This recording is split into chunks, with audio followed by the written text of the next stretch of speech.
লেখা যাবে না, বাড়ি যাবো। ডিপার্টমেন্টে দ্বিতীয় ইন কোর্স প্লাস টেস্ট পরীক্ষা চলতেছে, সবাই যে যার মতো লিখতেছে। এই যে লেখা শুরু হয়ে গেছে। টেস্ট পরীক্ষা কি দিতে মন চায়?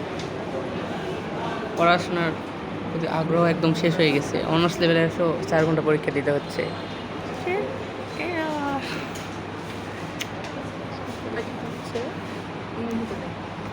সবাই লেখায় খুব ব্যস্ত। ওই যে ম্যাম সামনে বসে আছে, দেখে দেখে লেখারও কারো আগ্রহ নেই। এই হলো অবস্থা।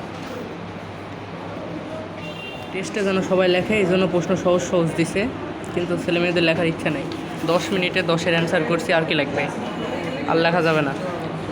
এই সকিরে, চলো বাড়িতে যাবো, চলো চলো চলো চলো। ম্যাডাম আর লেখা যাবে না, বাড়ি যাবো। স্বল্প লিখিচ্ছে দেখেন। ছেলেদের খাতা ফাঁকা, কিন্তু মেয়েরা লিখিচ্ছে।